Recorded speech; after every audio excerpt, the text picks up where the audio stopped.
Hi good morning friend. आप चाहते हैं अपने लाइफ में बहुत कुछ करने के लिए, लेकिन वो पूरा नहीं हो पाता है।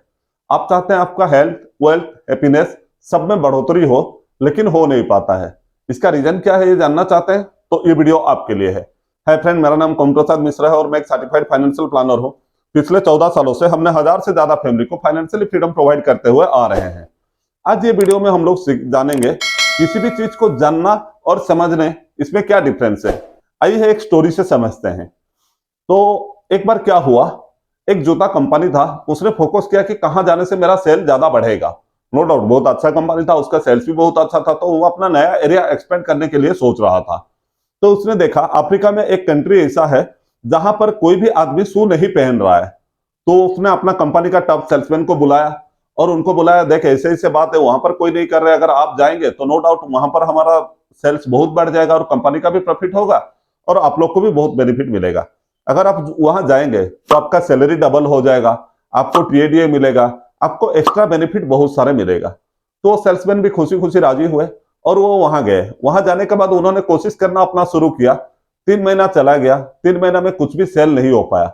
उन्होंने कंपनी को रिपोर्ट किए, नहीं सर यहाँ करना मुश्किल है, यहाँ नहीं हो पा रहा है, कोई भी यहाँ का आदमी समझने के लिए नाराज है। तो ठीक है, कंपनी ने बोला ठीक है, इतने दिन तो हो गया है और थोड़े दिन ट्राई करो, और 3 महीना ट्राई करो। उन्होंने ट्राई किया, फिर बाद में नहीं हुआ तो फिर कंपनी को जब फोन कर रहे थे तो कंपनी ने उनको बोला कि नहीं आप वापस आ जाइए। उस टाइम में एक नया सेल्समैन वो बात को सुन रहा था, उसको ज्वाइन करते हुए ज्यादा दिन नहीं हुआ था, सिर्फ 6 महीना ही हुआ था। तो उसने अपना बॉस से पूछा, बॉस मैं वहां जा सकता हूँ क्या? तो बॉस ने बोले देख हमने एक बार ट्राई किए, लेकिन उसमें हमारा बहुत सारा लॉस हुआ। अगर तू जाना चाहता है तो तेरे को कोई एक्स्ट्रा सैलरी नहीं मिलेगा, तू ओनली सैलरी में जाना चाहता है तो जा सकता है। तो वो लड़का भी राजी हो गया और उसने वहां गया। वहां जाने के बाद वो दिखा, वो गांव का मुखिया के घर में सीधा उसका जूता का पकेट और कैटलॉग लेके घुसा।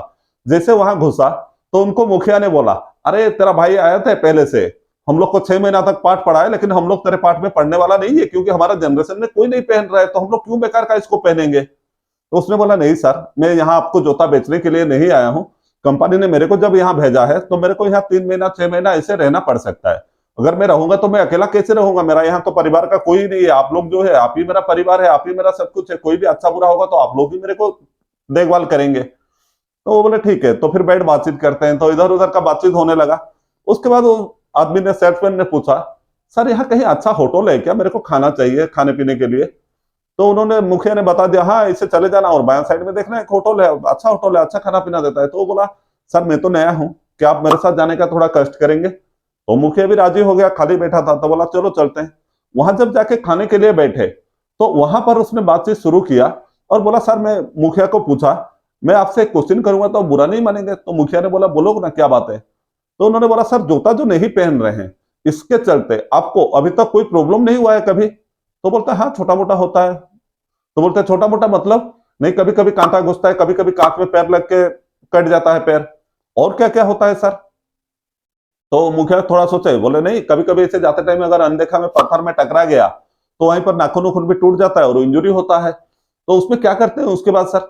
नहीं, जो छोटा मोटा है तो वो नॉर्मली ठीक हो जाता है, अगर कोई बड़ा होता है तो हम लोग डॉक्टर के पास जाते हैं ना। कभी कभी नेगलेक्ट के चलते सेप्टिक भी हो जाता होगा ना? ऑब्वियसली सेप्टिक भी होता है।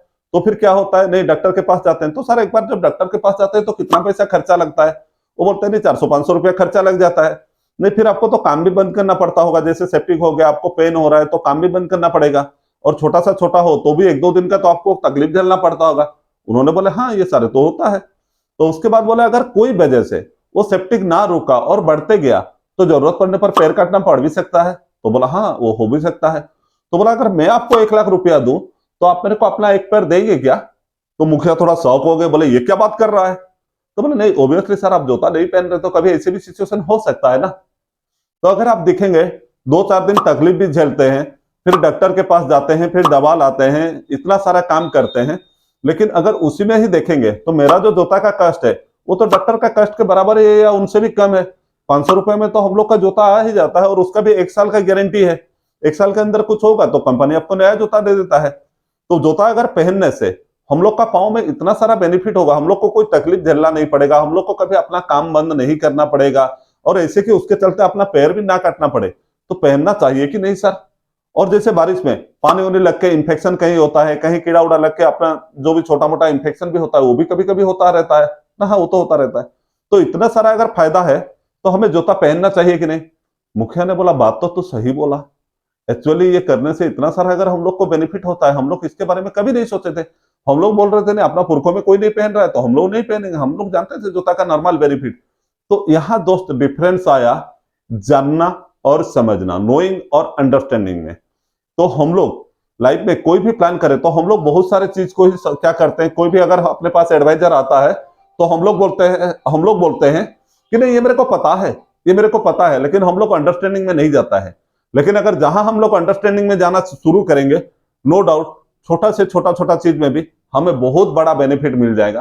तो आपके पास हमारे जैसे अगर कोई भी फाइनेंशियल एडवाइजर आते हैं तो आप पहले पूरा बात को डिटेल से समझ लीजिए, देन आफ्टर चॉइस आपका है, आप लेंगे या नहीं लेंगे, लेकिन उसको पूरा डिटेल में समझ लेने में ही फायदा है। Thank you.